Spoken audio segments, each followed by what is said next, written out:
북한에서 목숨을 걸고 전해진 충격적인 진실을 공개합니다. 여러분의 구독과 좋아요가 침묵 속에 갇힌 수많은 우리 동포들에게 희망이 될 수 있습니다. 25살 올림픽 금메달리스트. 북한이 자랑하던 인민의 딸. 북한 여성들은 모두 그녀를 부러워했습니다. 하지만 그것은 그녀의 진짜 생활을 몰랐기 때문입니다. 조선의 꽃이라 불리던 북한 영웅이 왜 인천공항 바닥에서 오열하고 있었을까요? 왜 모든 특권을 버리고 탈북해야만 했을까요? 3달 전 평양에서 시작된 이 이야기. 지금부터 그 진실을 공개합니다. 제 이름은 김소희입니다. 저는 2020년 도쿄올림픽 여자 체조 2단 평행봉에서 금메달을 땄습니다. 북한 체조 역사상 가장 높은 점수였다고 합니다. 그 후로 제 인생은 완전히 바뀌었습니다. 21살의 어린 나이에 체육부 국제교류국 차장이라는 직함을 받았고 평양 중구역의 고급 아파트를 배정받았습니다. 특권이라는 게 이런 것이구나. 그때 처음 알았습니다. 매주 외국 방문단을 접대했고 국제대회가 있으면 선수단과 함께 동행했습니다. 백화점 특별 구매권이 있었고 외화 상점에서 원하는 물건을 살 수 있었습니다. 하지만 이상했습니다. 뭔가 속이 텅 빈 느낌이랄까요. 해외 출장을 갈 때마다 호텔방에서 몰래 CNN 뉴스를 봤습니다. 엄격히 금지된 행동이었지만 호기심을 참을 수가 없었습니다. 그리고 그때마다 깨달았습니다. 제가 알던 세상과 진짜 세상은 너무나 달랐습니다. 1970년대 남한이 새마을 운동으로 잘 살기 시작할 때 북한은 체육으로 체제 우월성을 선전했다고 역사책에서 배웠습니다. 그런데 지금 생각해보면 저는 그 선전 도구였던 것입니다. 금메달을 목에 건 인형처럼 여기저기 끌려다니며 웃어야 했습니다. 김소혜 차장, 오늘 프랑스 대사관 사람들 오는데 잘 부탁합니다. 네, 부장 동지. 자네의 밝은 미소가 우리 공화국의 힘을 보여주는 거야. 그렇게 웃고 또 웃었습니다. 그런데 그 웃음 뒤에 숨겨진 인민들의 굶주림을 저는 모르는 척할 수밖에 없었습니다. 운명적인 만남은 2023년 9월에 일어났습니다. 과학기술전당에서 열린 청년 과학자 교류회였습니다. 체육부에서 저를 보냈는데 거기서 그를 만났습니다. 박민준. 28살의 젊은 핵물리학자였습니다.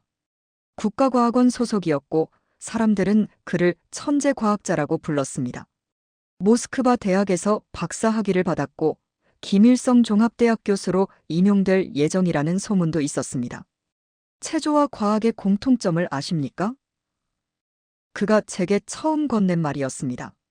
공통점이요? 한계를 넘어서는 것입니다. 인간의 몸이 할 수 있는 한계를, 물리 법칙이 허용하는 한계를 넘어서려는 노력 말입니다. 그의 눈빛이 반짝였습니다. 진지하면서도 순수한 눈빛이었습니다. 그 순간 제 심장이 이상하게 뛰기 시작했습니다. 그 후로 우리는 자주 만났습니다. 평양의 대동강변을 걸으며 이야기를 나눴고 모란봉의 벤치에 앉아 미래를 꿈꿨습니다. 아버지는 제 교제를 허락했습니다. 박민준의 아버지가 과학원 부원장이었으니까요. 같은 특권층 가족이라는 것이 중요했습니다. 2024년 1월 15일, 우리는 약혼식을 올렸습니다. 만수대 의식장에서 열린 조촐한 식이었습니다. 양쪽 가족과 친구들 50명 정도가 참석했습니다. 민준 오빠가 제 손을 잡으며 말했습니다. 소희야, 우리 행복하게 살자. 네, 오빠. 그때만 해도 저는 정말 행복할 줄 알았습니다. 하지만 이상한 징조들이 나타나기 시작한 것은 그로부터 한 달 후였습니다. 민준 오빠가 자주 멍한 표정을 짓기 시작했습니다. 밤에 악몽을 꾸는 것 같았고 새벽에 식은땀을 흘리며 깨어나곤 했습니다. 오빠, 무슨 일 있어요? 아니야, 아무것도 아니야. 하지만 그의 눈빛은 아무것도 아니라고 말하지 않았습니다. 뭔가 깊은 고민에 빠진 사람의 눈빛이었습니다. 어느 날 저녁, 우리는 창광거리의 한 식당에서 저녁을 먹고 있었습니다. 민준 오빠가 갑자기 이상한 질문을 했습니다. 소희야, 진실이 뭐라고 생각해? 진실이요? 그야. 사실 그대로겠죠. 사실 그대로라. 그런데 만약 그 사실이 너무 끔찍해서 차라리 모르는 게 나을 수도 있다면? 저는 그때 그의 표정을 잊을 수가 없습니다. 깊은 괴로움에 찬 얼굴이었습니다. 오빠 대체 무슨? 아니야, 미안해. 이상한 소리 했네. 그는 웃으려 했지만 그 웃음은 슬퍼 보였습니다. 2월 중순의 어느 밤 민준 오빠는 술을 조금 마신 후 제게 말했습니다. 소희야, 우리가 하는 일이 정말 옳은 일일까? 무슨 말씀이세요? 국가를 위한다는 명목으로 하는 모든 일들이 다 정당화될 수 있을까? 저는 불안해졌습니다. 이런 말은 매우 위험했습니다. 누가 듣기라도 하면. 오빠, 그런 말씀 조심하세요. 그래, 미안해. 내가 요즘 피곤해서 그래. 하지만 그 후로도 이상한 일들이 계속됐습니다. 민준 오빠를 미행하는 검은 승용차를 목격했습니다. 국가보위부 차량이었습니다. 왜 보위부가 그를 감시하는 것일까요? 그는 천재과학자로 당의 신임을 받는 사람이 아니었나요? 3월 초순 민준 오빠의 연구소 동료가 갑자기 사라졌다는 소식을 들었습니다. 그 동료 역시 핵물리학 연구사였습니다. 민준 오빠는 그 소식을 듣고 얼굴이 새하얗게 질렸습니다. 오빠, 무슨 일이에요? 우리 연구사가 어떻게 됐다는 거예요? 모르는 게 좋아, 소희야. 정말 모르는 게 좋아. 그의 목소리가 떨렸습니다. 그는 무언가 끔찍한 비밀을 알고 있었습니다. 그리고 그 비밀은 그를 점점 더 깊은 수렁으로 끌고 들어가고 있었습니다. 2024년 3월 12일 밤 11시. 아파트 초인종이 급하게 울렸습니다. 밤 11시에 누가 찾아온다는 것은 평양에서 매우 이례적인 일이었습니다. 문을 열자 민준 오빠가 서 있었습니다. 땀에 젖은 얼굴, 떨리는 손. 그는 주위를 살피며 급히 안으로 들어왔습니다. 오빠, 무슨 일이에요? 그는 대답 대신 가방에서 작은 USB 하나를 꺼냈습니다. 손이 너무 떨려서 USB를 떨어뜨릴 뻔했습니다. 소희야, 이걸 받아. 이게 뭔데요? 내게 무슨 일이 생기면 이걸 꼭 세상에 알려줘. 무슨 소리예요? 오빠한테 무슨 일이 생긴다는 거예요? 민준 오빠의 눈에서 눈물이 흘러내렸습니다. 저는 그가 우는 모습을 처음 봤습니다. 이 안에는 2만 3천 명의 목숨이 들어있어. 2만 3천 명이라니요? 대체 무슨? 우리가 죽인 사람들이야. 그 말을 마지막으로 민준 오빠는 제 손을 꼭 쥐었습니다. 사랑해, 소희야. 미안해. 정말 미안해. 그는 황급히 아파트를 나갔습니다. 저는 그의 뒷모습을 멍하니 바라봤습니다. 손에 쥐어진 USB가 이상하게 무겁게 느껴졌습니다. 그날 밤 그것이 그와의 마지막 대화였습니다. 3월 13일 아침 7시. 민준 오빠한테 전화를 걸었지만 받지 않았습니다. 문자 메시지도 답이 없었습니다. 이상했습니다.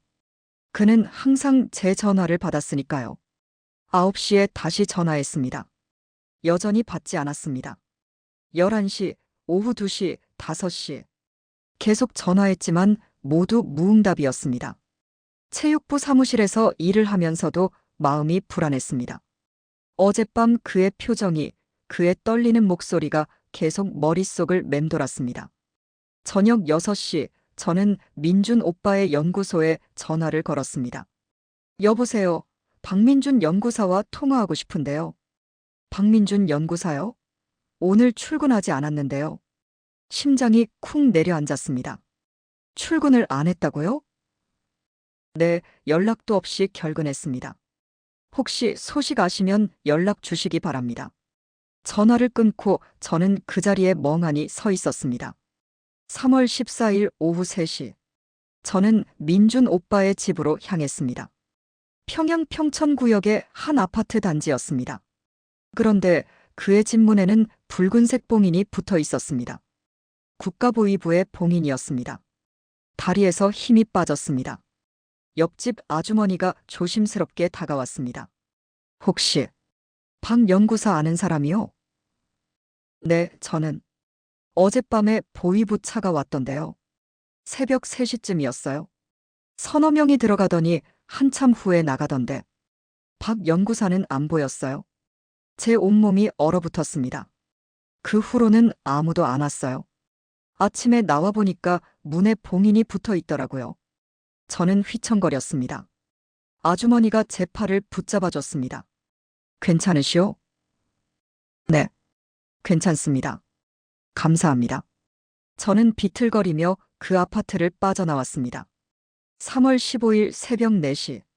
잠을 이룰 수가 없었습니다. 결국 아버지에게 전화를 걸었습니다. 아버지, 뭐냐, 이 새벽에?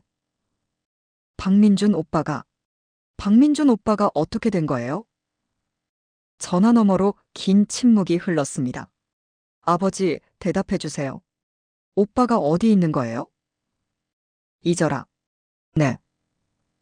그 사람 잊어라. 그는 반역자다. 아버지의 목소리는 차갑게 식어 있었습니다. 무슨 말씀이세요? 오빠가 무슨 반역을? 더 이상 그 사람 입에 올리지 마라. 그리고 넌 모르는 척해라. 알겠느냐? 아버지. 전화가 끊어졌습니다. 저는 침대에 주저앉아 울었습니다. 온몸이 떨렸습니다. 그제야 어젯밤 민준 오빠가 준 USB가 생각났습니다. 저는 서랍에서 USB를 꺼냈습니다. 이 안에는 2만 3천 명의 목숨이 들어있어. 그의 말이 귓가에 맴돌았습니다. 저는 결심했습니다. 이 USB를 열어봐야겠다고. 3월 16일 오후 5시. 평양과학기술대학 도서관 컴퓨터실. 저는 구석자리의 컴퓨터에 USB를 꽂았습니다. 이곳은 비교적 안전했습니다. 외국인 학생들도 사용하는 곳이라 감시가 덜했으니까요. USB 안에는 3개의 폴더가 있었습니다. 첫 번째 폴더 영변 원자로 사고보고서. 손이 떨렸지만 파일을 열었습니다. 엑셀 파일이었습니다. 날짜, 이름, 나이, 거주지, 피폭량, 현재 상태. 2019년 3월 23일. 영변 핵시설 5호 원자로에서 냉각수 누출 사고 발생. 반경 50km 이내 주민 23,147명 방사능 피폭. 긴급 격리 조치. 특별의료시설로 이송. 그런데 특별의료시설이라는 곳에 위치가 없었습니다. 대신 제37호 시설이라는 암호명만 있었습니다. 다음 페이지를 넘겼습니다. 2019년 12월 기준 생존자 18,423명. 2020년 12월 기준 생존자 9,782명. 2021년 12월 기준 생존자 3,221명. 2022년 12월 기준 생존자 845명. 2023년 12월 기준 생존자 240명. 저는 모니터를 멍하니 바라봤습니다. 5년 동안 2만 3천 명 중에서 2만 2,900명이 죽었다는 뜻이었습니다. 페이지 맨 아래 작은 글씨로 주석이 붙어 있었습니다. 제37호 시설은 외부와 완전히 차단된 특별 격리 구역임. 의료 지원은 최소한으로 제한됨.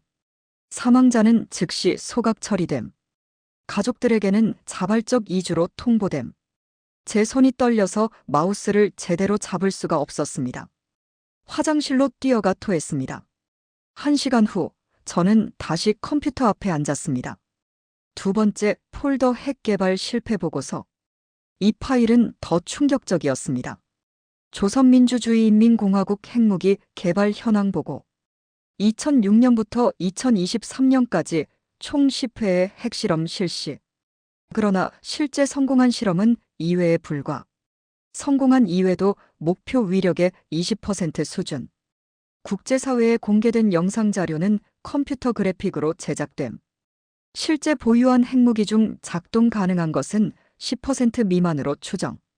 저는 믿을 수가 없었습니다. 1970년대 한국은 경제개발로 국민들이 잘 살기 시작했지만 북한은 핵개발에만 매진했다고 배웠습니다. 모든 예산과 자원을 핵무기 개발에 쏟아부었다고 했습니다. 그런데 그마저도 거짓이었던 것입니다. 다음 페이지에는 더 끔찍한 내용이 있었습니다. 핵개발 명목 예산 연간 30억 달러. 실제 개발 사용액 연간 6억 달러. 나머지 24억 달러 고위층 비자금으로 전용. 주요 수혜자당 간부 35명, 군부 지도부 28명. 그 명단 속에 아버지의 이름이 있었습니다. 김철민, 당과학기술부 부부장. 수령 3,400만 달러. 저는 화면을 보면서 눈물이 흘러내렸습니다. 세 번째 폴더 남북 비밀거래 명단.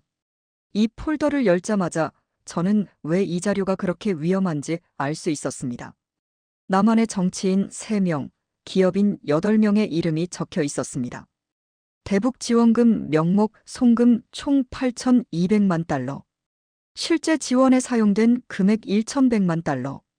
나머지 7,100만 달러 북한 고위층과 남한 관계자 분배. 북한산 석탄 밀반입 2020년부터 2023년까지 총 42만 톤. 대금 1억 2천만 달러. 남한 기업 5곳 관여. 세부 명단에는 국회의원 이름도 있었고 대기업 회장 이름도 있었습니다. 이건 단순한 북한의 문제가 아니었습니다. 남한도 연루된 엄청난 비리였습니다. 저는 USB를 빼서 가방 깊숙이 넣었습니다. 밖으로 나오니 해가 지고 있었습니다. 평양의 석양이 이상하게 붉어 보였습니다.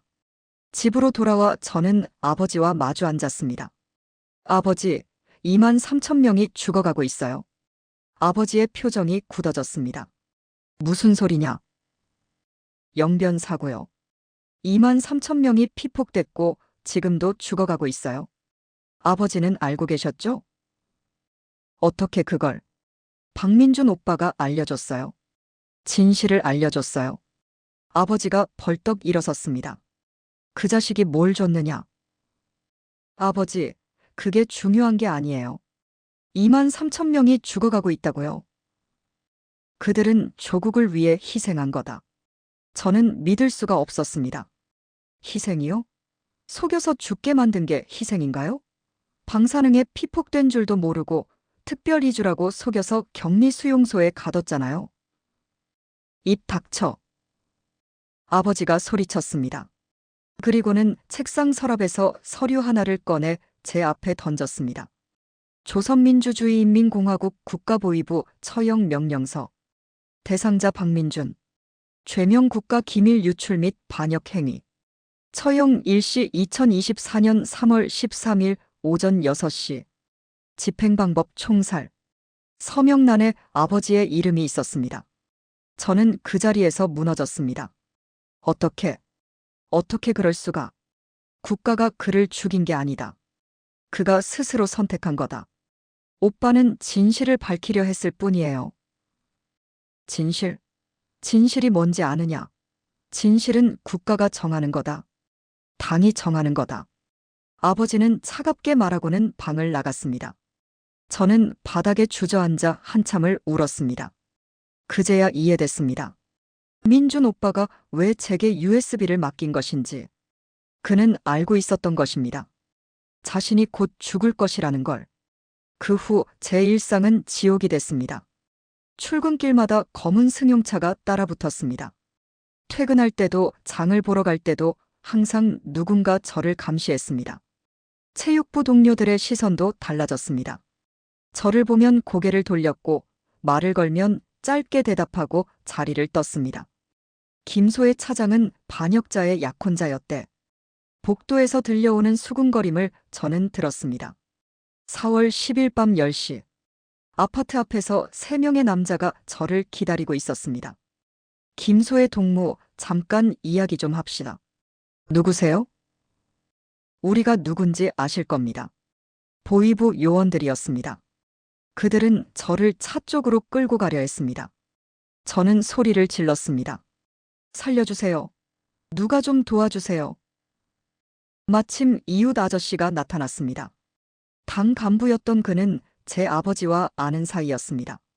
무슨 일이요? 당신은 상관없소. 비켜주시오. 김 부부장 딸을 이렇게 끌고 가는 게 맞소? 절차가 있을 것 아니오? 요원들이 잠시 망설였습니다. 그 틈에 저는 아파트 안으로 뛰어들어갔습니다. 그날 밤 제 휴대폰으로 문자가 왔습니다. 다음엔 안 놔줄 거야. 4월 15일. 제 동생 소진이가 전화를 걸어왔습니다. 22살 김일성 종합대학 3학년이었습니다. 언니, 나 당원 가입 탈락했어. 뭐라고? 이유는 안 알려주는데. 언니 때문인 것 같아. 동생의 울먹이는 목소리에 제 가슴이 찢어졌습니다. 소진아, 미안해. 정말 미안해. 언니 잘못이 아니야. 그런데 언니 지금 뭐 하고 있는 거야? 다들 언니 이야기하는데. 저는 대답할 수가 없었습니다. 동생에게까지 피해가 가고 있었습니다. 저 하나 때문에 가족 모두가 고통받고 있었습니다. 그날 밤 저는 결심했습니다. 이곳을 떠나야겠다고. 이 진실을 세상에 알려야겠다고. 2024년 5월 1일. 노동절 기념식이 김일성 광장에서 열렸습니다. 저는 다른 체육인들과 함께 공연을 했습니다. 김정은 위원장 앞에서 체조 시범을 보였습니다. 2만 명의 관중이 박수를 쳤습니다. 하지만 저는 그 박수 소리가 공허하게 들렸습니다. 저들은 모릅니다. 2만 3천 명이 죽어가고 있다는 걸. 저들은 모릅니다. 이 모든 게 거짓이라는 걸. 공연이 끝나고 화장실에 갔습니다. 거울 속에 비친 제 모습을 봤습니다. 화려한 의상을 입은 인민의 딸. 웃고 있는 조선의 꽃. 하지만 그 눈빛은 죽어 있었습니다. 나도 공범이었구나. 제 자신에게 중얼거렸습니다. 거울 속에 저는 대답하지 않았습니다. 5월 8일. 체육부 긴급회의가 소집됐습니다. 베이징 아시아 체육대회에 우리 선수단을 파견하기로 결정됐습니다. 일정은 5월 20일부터 25일까지입니다. 김소혜 차장은 여자 체조팀 단장으로 동행하십시오. 제 심장이 빠르게 뛰기 시작했습니다. 이것이었습니다. 이게 마지막 기회였습니다. 회의가 끝나고 자리로 돌아와 저는 달력을 봤습니다. 5월 20일, 12일 후, 12일 안에 모든 준비를 해야 했습니다. 그날 밤 저는 USB를 꺼내 복사했습니다. 3개로 만들었습니다. 하나는 브래지어 안쪽에 꿰맨 주머니에 넣었습니다. 하나는 운동화 깔창 밑에 숨겼습니다. 하나는 머리핀 속 빈 공간에 밀어 넣었습니다. 그리고 중국 베이징의 한국 대사관 위치를 외웠습니다. 탈출 루트를 계획했습니다. 어머니와 마지막 저녁을 먹으러 갔습니다. 소희야, 요즘 왜 이렇게 야위었니? 아니에요, 괜찮아요. 엄마는 내가 걱정된다. 요즘 표정이 너무 안 좋아. 어머니는 제 손을 잡으며 말했습니다. 소희야, 넌 항상 옳은 선택을 했단다. 그 말에 저는 울 뻔했습니다. 이번에도 옳은 선택을 할 수 있을까요? 그럼 우리 소희는 언제나 용기 있는 아이잖니. 저는 어머니를 꼭 껴안았습니다. 이게 마지막이 될 수도 있다는 생각에 눈물이 났습니다. 집에 돌아와 동생에게 편지를 썼습니다. 소진아, 이 편지를 읽을 때쯤이면 언니는 멀리 있을 거야. 미안해. 정말 미안해. 하지만 언니는 해야 할 일이 있어. 2만 3천 명을 위해서. 진실을 위해서. 언니를 용서해줘. 편지를 서랍 깊숙이 넣었습니다. 창밖으로 평양의 밤 풍경이 보였습니다. 저는 이 도시와 작별해야 했습니다. 12일 후면 저는 이곳을 떠날 것입니다. 아니, 탈출할 것입니다. 자유를 향해. 5월 19일 오전 9시. 평양 순안국제공항은 북적였습니다. 베이징 아시아 체육대회에 참가할 선수단 30명, 보위부 요원 3명, 체육부 간부 5명이 탑승 수속을 기다리고 있었습니다. 저는 여자 체조팀 단장 자격으로 선수 5명을 인솔했습니다. 겉으로는 침착해 보이려 애썼지만 속으로는 심장이 터질 것 같았습니다. 가방을 맨 어깨가 유난히 무겁게 느껴졌습니다. USB 3개가 제 몸 곳곳에 숨겨져 있었습니다. 브래지어 안쪽 운동화 깔창, 머리핀 속. 만약 발각된다면 즉시 체포될 것입니다. 김소의 차장. 보위부 김지도원이 제게 다가왔습니다. 40대 중반의 이 남자는 지난 한 달간 저를 감시해온 사람이었습니다. 네, 지도원 동지. 베이징에서도 절대 단독 행동하지 마시오. 항상 우리가 동행할 것이오. 알겠습니다. 그의 눈빛이 날카로웠습니다. 마치 제 속마음을 꿰뚫어 보는 것 같았습니다. 짐 검사가 시작됐습니다. 보위부 요원 하나가 제 가방을 열었습니다. 옷가지를 하나하나 꺼내 흔들어 봤습니다. 화장품 케이스를 열어 내용물을 확인했습니다. 저는 숨을 참았습니다. 이건 뭐요? 요원이 작은 파우치를 집어들었습니다. 생리대입니다. 열어보시오. 얼굴이 화끈거렸지만 파우치를 열었습니다. 다행히 그 안에는 정말 생리대만 들어 있었습니다. 줬소. 요원이 가방을 돌려줬습니다. 저는 가까스로 안도의 한숨을 쉬었습니다. USB는 몸에 숨겼기에 가방 검사로는 발견할 수 없었습니다. 비행기에 탑승했습니다. 좌석은 일열 방식으로 배정됐습니다. 선수들끼리, 간부들끼리, 그리고 보위부 요원들은 곳곳에 분산 배치됐습니다. 제 옆자리에 김지도원이 앉았습니다. 비행시간이 2시간이요. 푹 쉬시오. 감사합니다. 하지만 어떻게 쉴 수 있겠습니까? 제 안에는 2만 3천 명의 목숨이 담긴 비밀이 들어 있었습니다. 비행기가 이륙했습니다. 창밖으로 평양이 점점 작아졌습니다. 대동강이 보였습니다. 저 강변을 민준 오빠와 걸었던 기억이 떠올랐습니다. 소희야, 저 강물은 결국 바다로 흘러가. 당연하죠. 우리 인생도 그래. 결국 자유를 향해 흘러가게 돼 있어. 그때는 무슨 뜻인지 몰랐습니다. 이제야 이해됩니다. 민준 오빠는 이미 그때 탈북을 생각하고 있었던 것입니다. 김 차장, 무슨 생각을 그렇게 하시오? 김지도원의 목소리에 정신이 들었습니다. 아닙니다. 그냥 경기 생각을 하고 있었습니다. 이번 대회에서 우리 선수들이 금메달 3개는 따야 하오. 체제 우월성을 보여줘야 하니까. 최선을 다하겠습니다. 창밖 구름을 보며 저는 속으로 중얼거렸습니다. 할아버지 세대가 한국 전쟁 후 북에서 남으로 내려오셨다는 이야기를 들은 적이 있습니다. 그분들은 자유를 찾아 목숨을 걸었습니다. 이제 저도 그 길을 가는 것입니다. 오후 1시 베이징 서우두 공항에 도착했습니다. 공항은 여러 나라 선수단으로 붐볐습니다. 남한 선수단도 보였습니다. 태극기를 단 가방을 맨 선수들이 웃으며 걸어갔습니다. 저는 그들을 멍하니 바라봤습니다.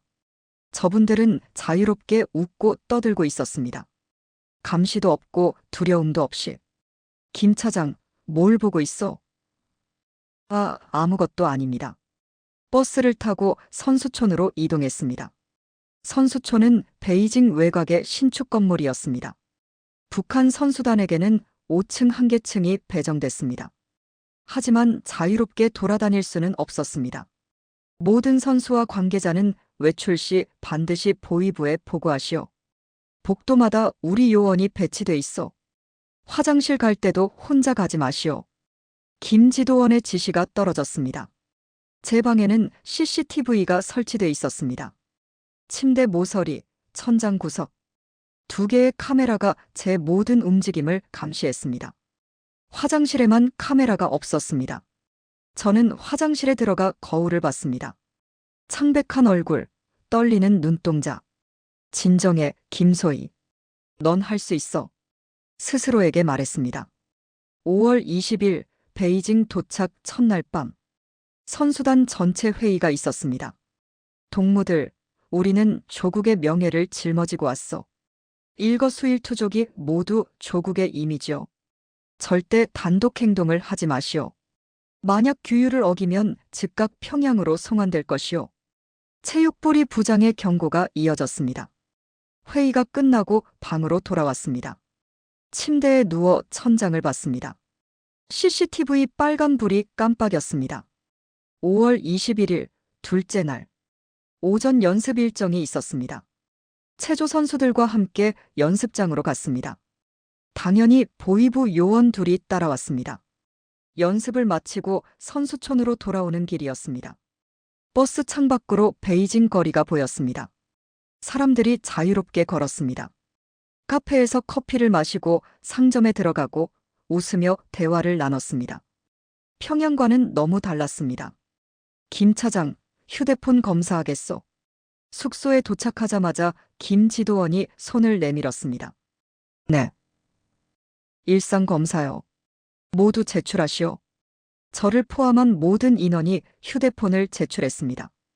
요원들이 하나하나 메시지와 통화 기록을 확인했습니다. 다행히 저는 의심스러운 메시지를 남기지 않았습니다. 줬소, 돌려드리겠소. 5월 22일, 셋째 날. 긴장감이 점점 높아졌습니다. 화장실을 갈 때도 여성 요원이 문 밖에서 기다렸습니다. 식사할 때도 항상 누군가 제 옆에 앉았습니다. 저는 마치 죄수가 된 기분이었습니다.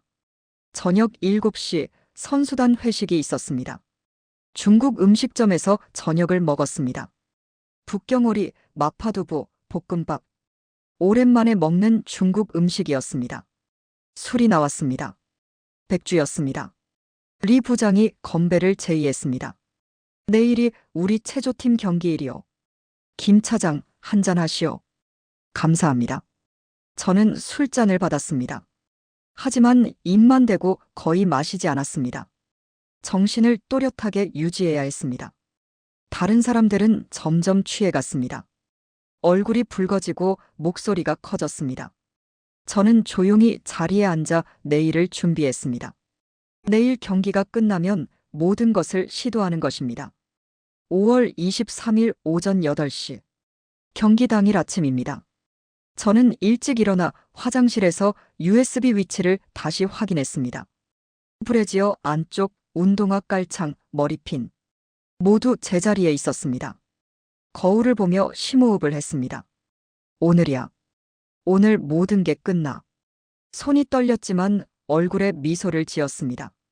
평소처럼 밝은 표정을 유지해야 했습니다. 오전 10시 경기장으로 출발했습니다. 베이징 국립체육관은 웅장했습니다. 2008년 올림픽이 열렸던 바로 그 체육관이었습니다. 관중석이 가득 차 있었습니다. 여러 나라 국기가 펄럭였습니다. 여자 체조 결승은 오후 3시에 시작될 예정이었습니다. 대기실에서 선수들이 몸을 풀었습니다. 저는 단장 자격으로 격려했습니다. 긴장하지 말고 평소처럼만 하면 돼. 네, 차장 동지. 어린 선수들의 눈빛이 반짝였습니다. 이 아이들은 아직 세상의 진실을 모릅니다. 오후 3시 경기가 시작됐습니다. 2단 평행봉 종목이 먼저 시작됐습니다. 우리 선수 중 한 명이 출전했습니다. 연기가 끝나고 점수가 나왔습니다. 9.2점. 나쁘지 않은 점수였습니다. 하지만 금메달을 따기에는 부족했습니다. 그때 심판석에서 누군가 저를 불렀습니다. 김소혜 차장님. 국제체조연맹 관계자였습니다. 도쿄올림픽 금메달리스트시죠? 오늘 시범 연기를 부탁드려도 될까요? 순간 머릿속이 복잡해졌습니다. 시범 연기요?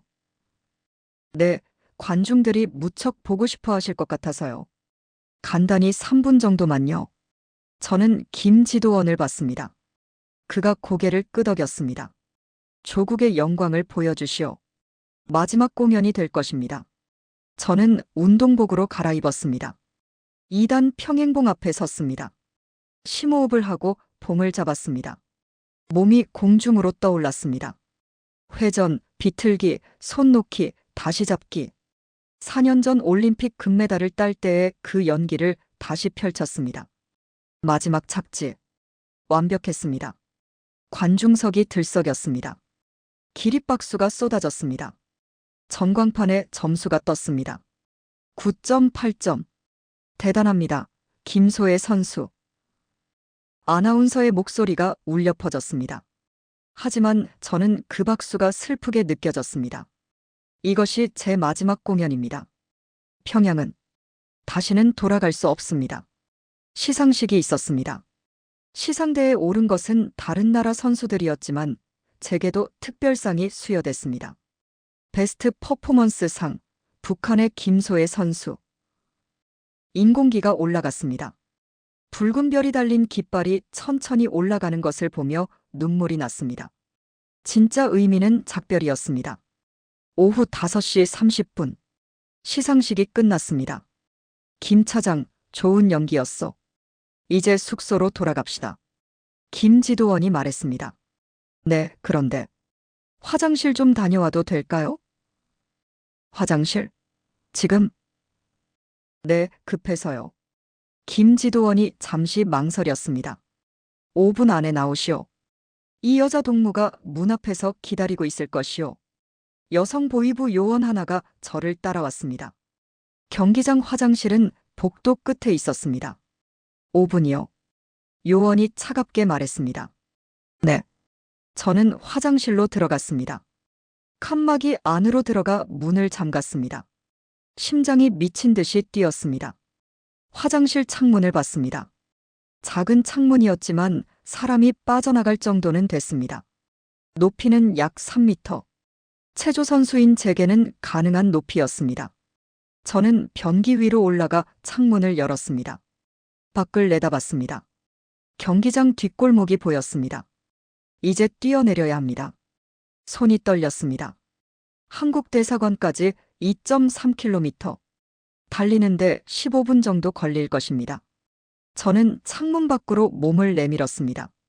그 순간 문 두드리는 소리가 들렸습니다. 김 차장, 괜찮소? 네, 괜찮습니다. 더 이상 망설일 수 없었습니다. 저는 창문 밖으로 뛰어내렸습니다. 착지. 무릎을 굽혀 충격을 흡수했습니다. 체조 훈련이 도움이 됐습니다. 다리는 멀쩡했습니다. 일어서서 주위를 봤습니다. 경기장 뒷골목. 쓰레기통 몇 개와 배달 트럭 하나가 있었습니다. 저는 운동화 끈을 다시 묶었습니다. USB가 깔창 밑에 제대로 있는지 확인했습니다. 그리고 달리기 시작했습니다. 전력 질주였습니다. 골목을 빠져나와 큰 길로 나왔습니다. 베이징 도심 오후 5시 40분. 퇴근 시간이라 사람들이 많았습니다. 저는 사람들 사이를 비집고 달렸습니다. 뒤에서 호각 소리가 들렸습니다. 도망자다. 보위부 요원들이 저를 발견한 것입니다. 뒤를 돌아봤습니다. 3명의 남자가 저를 쫓아오고 있었습니다. 김지도원과 다른 요원 둘이었습니다. 멈춰. 김소희. 저는 더 빠르게 달렸습니다. 골목으로, 골목으로, 계속 골목으로. 베이징 시민들이 놀란 눈으로 저를 봤습니다. 비켜요. 비켜요. 중국어로 소리치며 달렸습니다. 심장이 터질 것 같았습니다. 숨이 가빴습니다. 하지만 멈출 수 없었습니다. 2만 3천 명이 제 안에서 저를 밀어붙였습니다. 민준 오빠의 목소리가 들렸습니다. 소희야, 넌 할 수 있어. 저는 이를 악물고 달렸습니다. 5분 후, 골목 끝에 과일 노점이 보였습니다. 노인 한 분이 사과를 팔고 있었습니다. 저는 그 노점 뒤로 숨었습니다. 도와주세요. 노인이 저를 봤습니다. 그리고 제 얼굴을 자세히 봤습니다. 북조선 사람이구나. 놀랍게도 노인은 한국어를 했습니다. 네. 네, 저를 도와주세요. 보위부 놈들한테 쫓기는 거지. 어떻게 아세요? 나도 옛날에 그랬어. 탈북자야. 노인은 빠르게 과일 상자로 저를 가렸습니다. 곧 보위부 요원들이 달려왔습니다. 이 근처에 젊은 여자 안 지나갔소? 모르겠는데요. 거짓말 말고 말하시오. 정말 모릅니다. 저는 장사하느라 바빴어요. 요원들이 주위를 둘러봤습니다. 다행히 저를 발견하지 못했습니다. 그들이 다른 골목으로 뛰어가자 노인이 상자를 치웠습니다. 빨리 가야 해. 저 골목으로 가면 버스 정류장이 있어. 거기서 52번 버스를 타면 한국 대사관 근처까지 가. 감사합니다. 정말 감사합니다. 빨리 가. 자유는 빠른 발에게만 온다. 저는 노인의 말대로 골목을 달렸습니다. 3분 후, 버스 정류장이 보였습니다. 하지만 제 걸음이 멈췄습니다. 정류장 앞에 검은 승용차가 서 있었습니다. 북한 보위부 차량이었습니다. 김지도원이 차에서 내리고 있었습니다. 그들이 저보다 먼저 도착한 것입니다. 저는 급히 방향을 틀었습니다. 반대편 골목으로 뛰어들어갔습니다. 저기다. 뒤에서 외치는 소리가 들렸습니다. 다시 추격전이 시작됐습니다. 골목은 미로 같았습니다. 좌회전, 우회전, 다시 좌회전. 어디로 가는지 모르겠습니다. 그냥 본능적으로 달렸습니다. 갑자기 막다른 골목이었습니다. 앞에는 높은 담장. 약 2.5m 정도 됐습니다. 뒤에서 발소리가 점점 가까워졌습니다. 끝났어, 김소희. 김지도원의 목소리가 들렸습니다. 저는 담장을 올려다봤습니다. 체조 선수의 몸이 움직였습니다. 벽을 차고 올라갔습니다. 한 번에 담장 위를 잡았습니다. 팔 힘으로 몸을 끌어올렸습니다. 담장을 넘었습니다. 전연잡아. 뒤에서 요원들이 담장을 기어오르기 시작했습니다. 저는 건물 비상계단을 발견했습니다. 위로 올라갔습니다. 2층, 3층, 4층, 5층. 옥상까지 올라왔습니다. 베이징 석양이 지고 있었습니다. 오후 6시. 하늘이 붉게 물들었습니다. 옥상에서 주위를 봤습니다. 옆 건물 옥상까지 거리가 약 3m였습니다. 뛰어넘을 수 있는 거리였습니다. 저는 뒤로 물러나 도움닫기를 했습니다. 그리고 전력으로 달려 점프했습니다. 공중에 떠있는 1초가 영원처럼 느껴졌습니다. 착지. 옆 건물 옥상에 안착했습니다. 뒤를 돌아봤습니다. 보위부 요원 둘이 역시 뛰어넘고 있었습니다. 저는 계속 옥상을 건너뛰었습니다. 두 번째 건물, 세 번째 건물. 체조 선수의 균형 감각이 제 목숨을 구했습니다. 그때 저 멀리 한국 대사관이 보였습니다. 태극기가 펄럭이고 있었습니다. 거리는 약 400m. 희망이 보였습니다. 그 순간 총소리가 들렸습니다. 탕! 옆 물탱크에 총알이 맞았습니다. 물이 분수처럼 솟아올랐습니다. 다음은 네 다리다. 김지도원이 소리쳤습니다. 저는 비상계단으로 달려갔습니다. 아래층으로 내려갔습니다. 4층, 3층, 2층. 1층 출구에는 다른 보위부 요원이 대기하고 있었습니다. 저는 2층에서 멈췄습니다. 창밖을 봤습니다. 옆 건물의 차량이 보였습니다. 거리는 약 4m. 망설일 시간이 없었습니다. 창문을 열고 뛰어내렸습니다. 차량에 착지했습니다. 하지만 낡은 천이 찢어지기 시작했습니다. 안 돼. 저는 떨어졌습니다. 그 순간 가로수 가지를 붙잡았습니다. 가지가 휘어지며 천천히 내려왔습니다. 지상 1m 높이에서 땅에 떨어졌습니다. 온몸이 아팠지만 일어났습니다. 다리는 멀쩡했습니다. 한국 대사관이 보입니다. 200m. 저는 다시 달렸습니다. 피가 손에서 흘렀습니다. 나뭇가지에 긁힌 상처였습니다. 하지만 멈출 수 없었습니다. 100m, 50m. 거의 다 왔습니다. 한국 대사관 담장이 눈앞에 있습니다. 하지만 보위부 요원 3명이 길을 막아섰습니다. 김지도원이 가운데 서 있었습니다. 김소의 동무, 이제 끝이요. 순순히 따라오시오. 저는 헐떡이며 그들을 마주봤습니다. 아니요. 절대 못 가요. 조국을 배신하는 거요. 조국이 먼저 인민을 배신했어요. 제 목소리가 떨렸습니다. 2만 3천 명을 죽게 만든 게 조국이에요. 거짓말로 인민을 속인 게 조국이에요. 김지도원의 얼굴이 일그러졌습니다. 그 입 다물어. 뒤에서 다른 요원이 권총을 꺼내 저를 겨눴습니다. 마지막 경고요. 따라오시오. 저는 뒤를 돌아봤습니다. 한국 대사관 정문이 30m 뒤에 있었습니다. 달리면 10초면 도착합니다. 하지만 총을 맞을 수도 있습니다. 민준 오빠의 얼굴이 떠올랐습니다. 소희야, 진실은 총보다 강해. 저는 결심했습니다. 돌아서서 전력으로 달렸습니다. 쏴. 탕. 어깨에 뜨거운 것이 박혔습니다. 총알이었습니다. 하지만 저는 멈추지 않았습니다. 피가 흘렀지만 계속 달렸습니다. 20m, 10m, 5m. 한국대사관 정문 앞에 도착했습니다. 경비원들이 달려나왔습니다.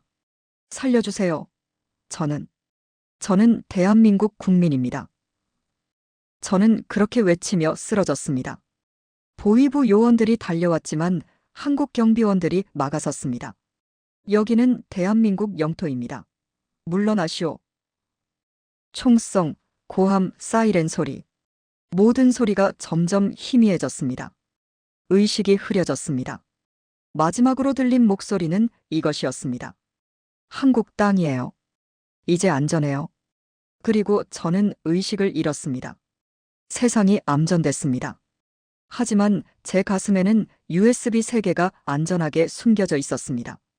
2만 3천 명의 진실을 담은 그 USB가. 저는 해냈습니다. 자유에 도달했습니다. 눈을 떴습니다. 하얀 천장이 보였습니다. 소독약 냄새가 났습니다. 여기는 어디일까요? 깨어나셨군요. 옆에서 낯선 목소리가 들렸습니다. 40대 남자가 의자에 앉아 있었습니다. 여기가 어디죠? 대한민국 국정원 의료시설입니다. 김소희 씨 환영합니다. 그제야 기억이 돌아왔습니다. 베이징, 추격전, 총성, 그리고 제가 살았나요? 네, 어깨에 총상을 입었지만 뼈는 다치지 않았습니다. 수술은 성공적이었습니다. 저는 오른쪽 어깨를 봤습니다. 두꺼운 붕대가 감겨 있었습니다. USB는요? 제가 가지고 온. 안전합니다. 3개 모두 회수했습니다. 브래지어 안쪽 운동화 깔창, 머리핀 속에서요. 남자가 미소 지었습니다. 저는 국정원 대북 담당 박준혁 차장입니다. 앞으로 제가 김소희 씨를 담당하겠습니다.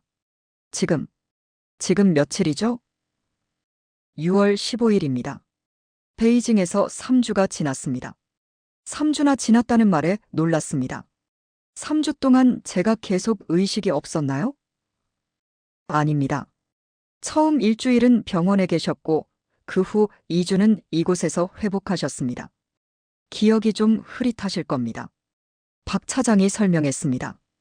오늘 아침 인천공항으로 이동했습니다. 공식적인 입국 절차를 밟기 위해서였죠. 그때 김소희 씨가 무릎을 꿇고 USB를 꺼내셨습니다. 아, 그랬습니다.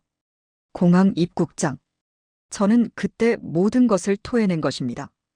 2만 3천 명이 죽어가고 있어요. 제가 그렇게 말했던 기억이 났습니다. 네, 우리가 다 들었습니다. 박 차장의 목소리가 낮아졌습니다. 그리고 USB 내용도 확인했습니다. 충격적이었습니다. 6월 16일. 국정원 서울 내곡동 청사로 이동했습니다. VIP 보호시설 5층. 방 하나가 제게 배정됐습니다. 창문으로 서울 풍경이 보였습니다. 높은 빌딩들, 차들이 다니는 도로, 자유롭게 걸어 다니는 사람들. 평양과는 너무나 달랐습니다. 의료진이 와서 어깨 상태를 확인했습니다. 회복이 빠릅니다. 2주 정도면 깁스를 풀 수 있을 것 같습니다. 감사합니다. 혼자 남았습니다. TV를 켰습니다. 나만의 뉴스를 처음 봤습니다. 북한 올림픽 금메달리스트 김소희 씨가 베이징 아시아 체육대회 도중 한국 대사관으로 망명했습니다. 북한 당국은 김소희 씨가 남한에 납치됐다고 주장하고 있습니다. 제 사진이 화면에 나왔습니다. 도쿄올림픽에서 금메달을 목에 걸고 웃던 모습이었습니다. 조선중앙TV는 대규모 규탄 집회 영상을 방송했습니다. 평양 김일성 광장에 모인 수만 명의 인파. 그들은 주먹을 들고 구호를 외쳤습니다. 매국노 김소희를 처단하라. 화면을 보는 제 눈에서 눈물이 흘렀습니다. 저 사람들은 진실을 모릅니다. 2만 3천 명이 죽어갔다는 것을, 모든 게 거짓이었다는 것을 모릅니다. 뉴스는 계속됐습니다. 김소희 씨의 가족들도 연행된 것으로 알려졌습니다.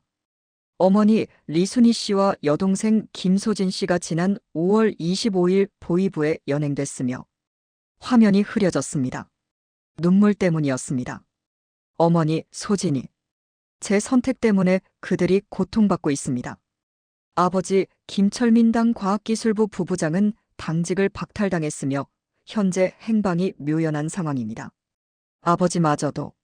저는 TV를 끄고 침대에 엎드려 울었습니다. 6월 18일 국정원 회의실로 불려갔습니다. 큰 타원형 테이블에 10명 정도의 사람들이 앉아 있었습니다. 정장을 입은 분석관들이었습니다. 김소희 씨, 앉으십시오. 박 차장이 말했습니다. 저는 테이블 한쪽 끝에 앉았습니다. 한 분석관이 프레젠테이션을 시작했습니다. 화면에 USB 내용이 떴습니다. 지난 2주간 김소희 씨가 가져온 자료를 분석했습니다. 결과를 보고 드리겠습니다. 첫 번째 문서가 화면에 나타났습니다. 영변 원자로 사고, 2019년 3월 23일 발생. 5호 원자로 냉각수 누출로 인한 방사능 누출. 반경 50km 주민 23,147명 피폭. 초기 대응 실패로 대규모 인명 피해 발생. 분석관의 목소리가 차분했지만 내용은 끔찍했습니다. 생존자 현황입니다. 그래프가 나타났습니다. 해마다 급격히 줄어드는 생존자 수. 2024년 5월 기준 생존자 240명. 나머지 22,900명은 사망한 것으로 추정됩니다. 회의실이 조용해졌습니다. 북한 당국은 이 사고를 완전히 은폐했습니다. 주민들에게는 자발적 이주라고 설명했으며 실제로는 제37호 시설이라는 격리 수용소에 감금했습니다. 의료 지원은 최소한으로 제한됐고 사망자는 즉시 소각 처리했습니다. 저는 손을 떨며 물 한 잔을 마셨습니다. 두 번째 문서가 나타났습니다. 북한 핵 개발 현황입니다. 2006년부터 2023년까지 총 10회의 핵실험을 실시했다고 발표했으나 실제 성공한 실험은 2회에 불과합니다. 성공한 2회도 목표 위력의 20% 수준이었습니다. 국제사회에 공개된 영상은 컴퓨터 그래픽으로 조작된 것으로 확인됐습니다. 한 분석관이 질문했습니다. 이 자료의 신뢰도는 어느 정도입니까? 매우 높습니다. 작성자인 박민준 박사는 북한 핵 개발 프로그램의 핵심 과학자였습니다. 그가 직접 작성한 내부 보고서들입니다. 세 번째 문서. 핵 개발 예산 유용 현황입니다. 화면에 숫자들이 나타났습니다. 연간 핵 개발 명목 예산 30억 달러. 실제 개발에 사용된 금액 6억 달러. 나머지 24억 달러는 고위층 비자금으로 전용됐습니다. 명단이 나왔습니다. 당 간부 35명, 군부 지도부 28명. 아버지 이름이 있었습니다. 수령액 3,400만 달러. 김철민 부부장은 과학기술부를 담당하면서 예산을 관리했습니다. 그 과정에서 상당 금액을 빼돌린 것으로 보입니다. 저는 고개를 숙였습니다. 네 번째 문서.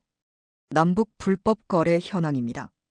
이 부분이 가장 충격적이었습니다. 남한 정치인 3명, 기업인 8명이 북한과 불법 거래를 한 것으로 나타났습니다. 화면에 이름들이 나왔습니다. 현역 국회의원 이름도 있었고 대기업 회장 이름도 있었습니다. 대북 지원금 명목으로 총 8,200만 달러가 송금됐으나 실제 지원에 사용된 금액은 1,100만 달러에 불과합니다. 나머지 7,100만 달러는 북한 고위층과 남한 관계자들이 나눠 가진 것으로 확인됩니다. 또한 2020년부터 2023년까지 북한산 석탄 42만 톤이 불법으로 반입됐습니다. 대금은 1억 2천만 달러입니다. 회의실이 술렁였습니다. 마지막 문서. 2025년 대남 테러 계획입니다. 이 부분을 보고 저는 소름이 돋았습니다. 북한이 2025년 8월 15일 광복절을 전후로 남한 내 주요 인프라를 공격할 계획을 세우고 있습니다. 목표 시설 발전소 3곳, 통신탑 5곳, 철도 시설 7곳. 실행 방법 남한 내 잠입해 있는 공작원을 통한 동시다발 공격. 박 차장이 심각한 표정으로 말했습니다. 이것이 사실이라면 수천 명의 목숨이 위험합니다. 한 분석관이 저를 봤습니다. 김소희 씨, 이 자료가 진짜입니까? 네. 제 목소리가 떨렸습니다. 박민준 박사가, 제 약혼자가 목숨을 걸고 모은 자료입니다. 그는 이 진실을 밝히려다 처형당했습니다. 회의실이 조용해졌습니다. 박민준 박사는 양심적인 과학자였습니다. 박 차장이 말했습니다. 그는 내부 고발자였습니다.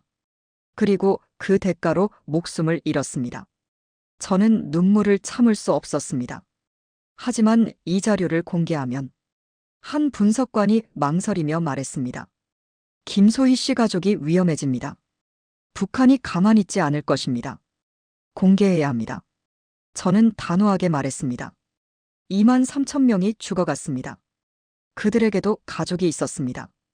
이 진실을 덮을 수는 없습니다. 박 차장이 고개를 끄덕였습니다. 알겠습니다. 상부에 보고하겠습니다. 6월 19일 밤 10시. 제 방에서 쉬고 있는데 휴대폰이 울렸습니다. 국정원에서 지급한 휴대폰이었습니다. 낯선 번호였습니다. 전화를 받았습니다. 여보세요? 김소희 씨?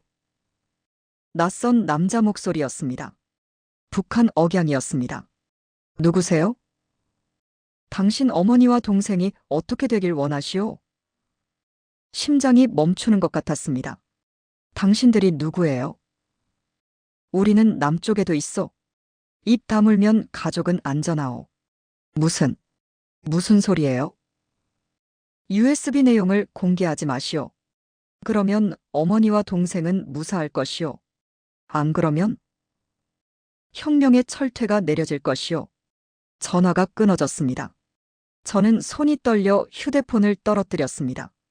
즉시 박 차장에게 연락했습니다. 10분 후 박 차장이 방으로 왔습니다. 협박 전화를 받았다고요? 네, 북한 사람이었어요. 공개하지 말라고. 통화 내용을 재생할 수 있습니까? 녹음은 안 됐어요. 그냥 통화만. 박 차장이 보안팀에 연락했습니다. 이 번호 추적하시오. 다음 날 결과가 나왔습니다. 중국 베이징에서 걸려온 전화입니다. 북한 공작원으로 추정됩니다. 그들이 어떻게 제 번호를 알았죠? 해킹했을 가능성이 높습니다. 박 차장이 심각한 표정으로 말했습니다. 앞으로 외부 연락을 차단하겠습니다. 김소희 씨 안전이 최우선입니다. 6월 20일 또 다른 사건이 일어났습니다. 제가 머물고 있는 시설 근처에서 수상한 차량이 목격됐습니다. 검은색 승용차 번호판이 위조된 것으로 확인됐습니다. 차 안에 2명의 남자가 있었는데 이곳을 계속 감시하고 있었습니다. 북한 공작원으로 추정됩니다. 상황이 심각해지고 있었습니다. 6월 21일 오전, 박 차장이 봉투 하나를 가져왔습니다. 중국 브로커를 통해 도착한 편지입니다. 편지요? 네, 북한에서 왔습니다. 손이 떨렸습니다. 봉투를 열었습니다. 편지지 한 장이 들어 있었습니다.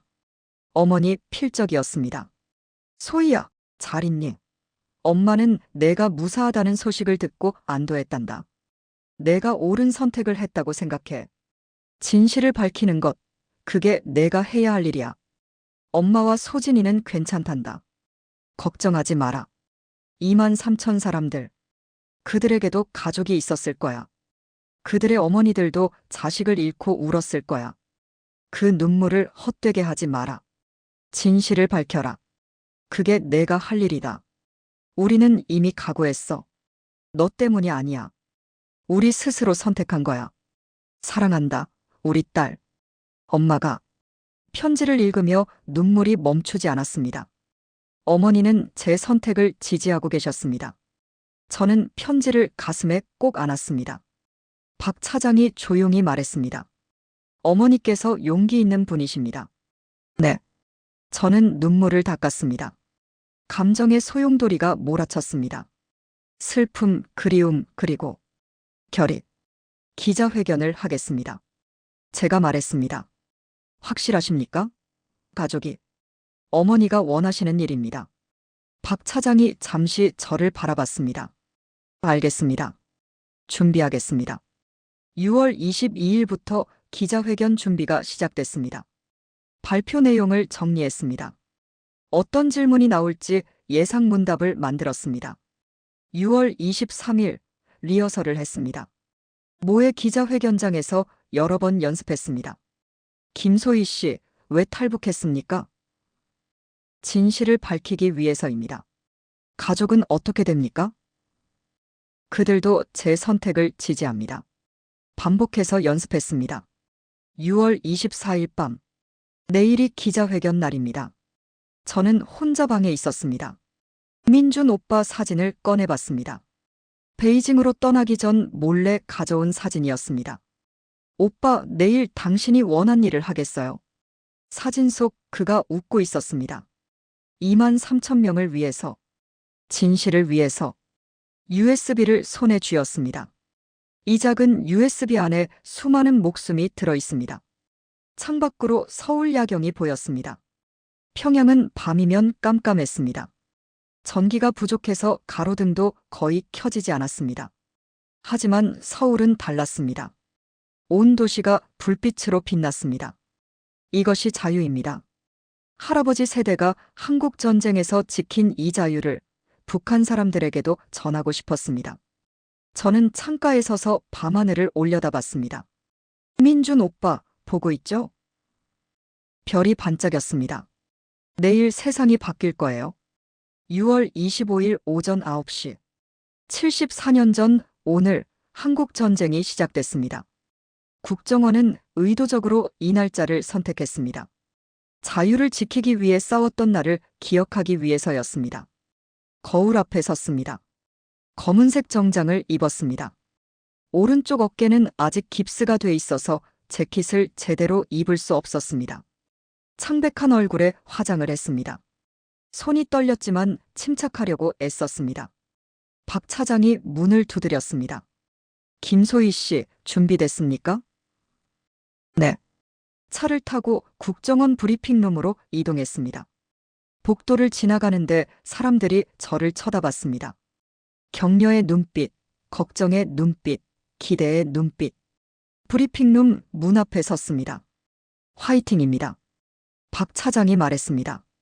저는 심호흡을 하고 문을 열었습니다. 브리핑룸은 가득 차 있었습니다. 국내외 기자 150명 정도가 앉아 있었습니다. 카메라 플래시가 터졌습니다. 단상에 올랐습니다. 마이크가 제 앞에 놓여 있었습니다. 물 한 잔을 마셨습니다. 그리고 시작했습니다. 안녕하십니까? 저는 김소희입니다. 목소리가 떨렸지만 계속했습니다. 74년 전 오늘 한국 전쟁이 시작됐습니다. 우리 할아버지 세대는 자유를 지키기 위해 싸웠습니다. 그 결과 대한민국은 세계 10위 경제대국이 됐습니다. 하지만 북한은 어떻습니까? 잠시 멈췄습니다. 거짓과 폭력으로 인민을 억압하고 있습니다. 오늘 저는 북한 정권의 가장 큰 거짓을 폭로하려 합니다. 화면에 자료가 나타났습니다. 2019년 3월 23일 영변 원자로에서 냉각수 누출 사고가 발생했습니다. 23,147명이 방사능에 피폭됐습니다.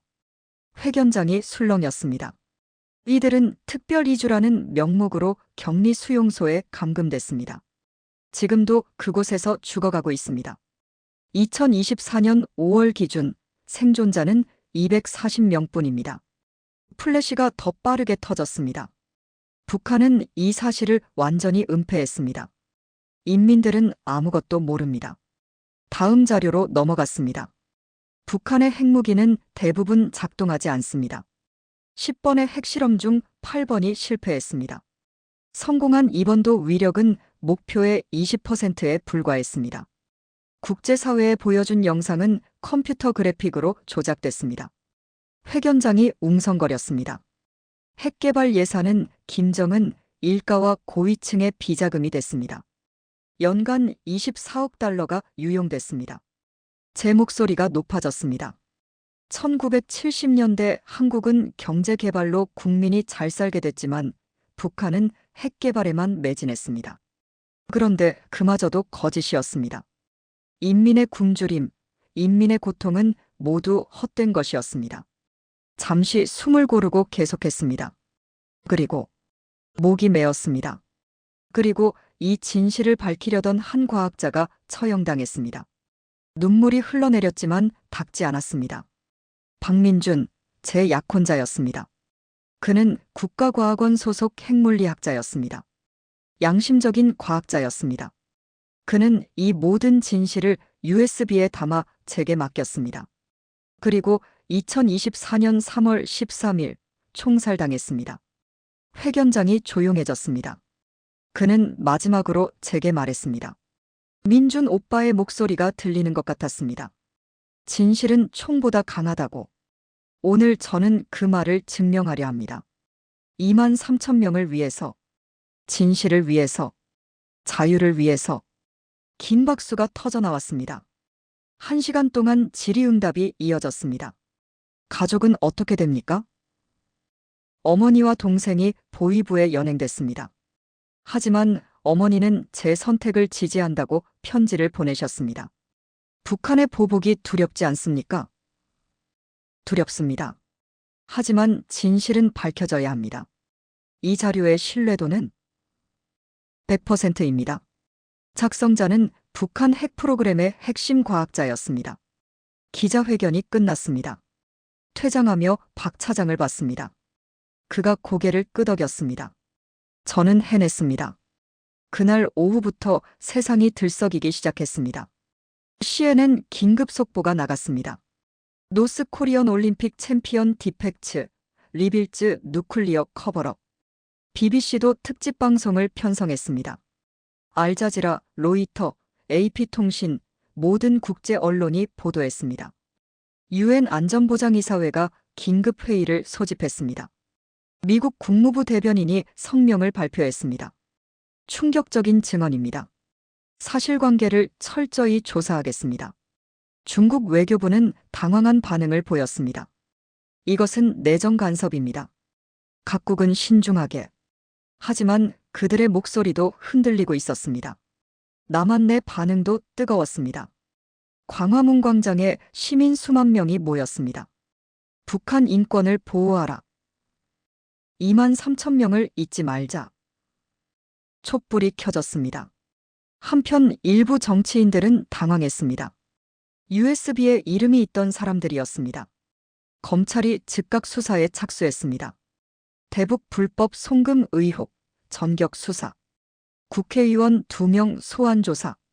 대기업 5곳 압수수색. 세상이 움직이기 시작했습니다. 6월 26일 북한의 반응이 나왔습니다.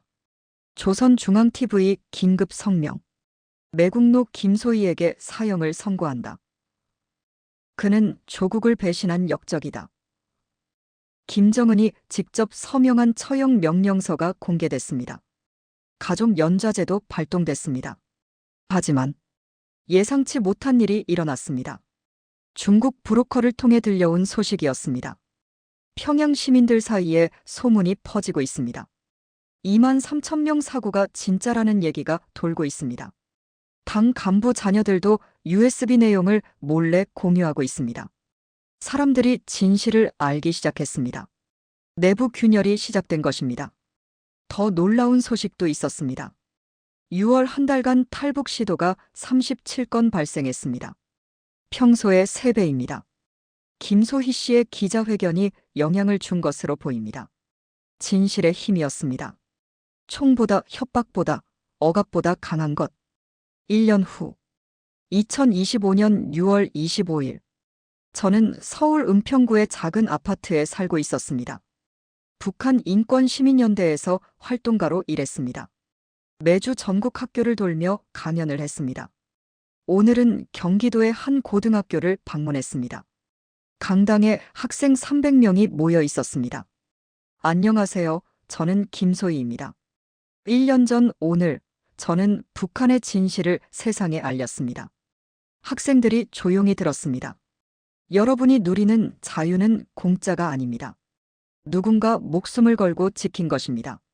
박민준 박사처럼 2만 3천 명처럼 그분들의 희생을 잊지 말아주세요. 강연이 끝나고 한 학생이 손을 들었습니다. 선생님, 후회하지 않으세요? 가족을. 저는 잠시 망설였습니다. 후회하지 않습니다. 솔직하게 대답했습니다. 물론 가족이 그립습니다. 매일 밤 울기도 합니다. 하지만 이것은 제가 해야 할 일이었습니다. 어머니도 원하신 일이니까요.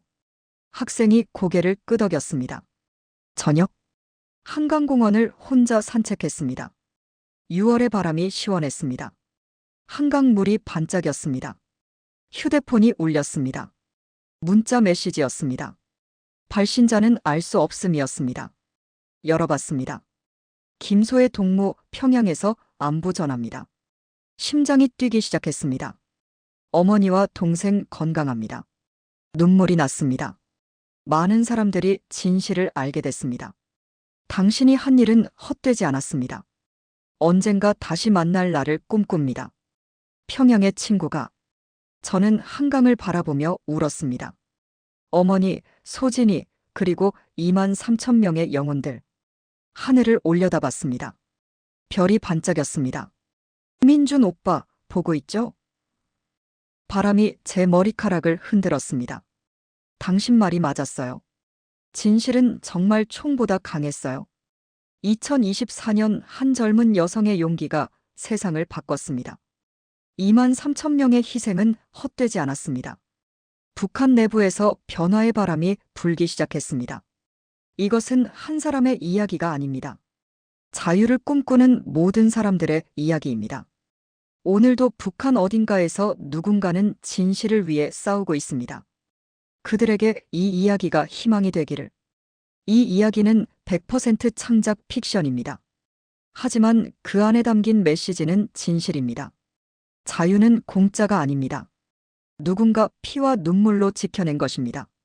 통일을 꿈꾸는 모든 이들에게, 탈북민들에게, 자유를 사랑하는 모든 이들에게 이 이야기를 바칩니다.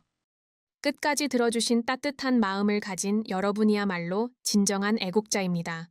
이 이야기가 더 많은 사람들에게 전해질 수 있도록 구독으로 동참해주세요. 우리가 반드시 알아야 할 이야기들을 또 소개하겠습니다.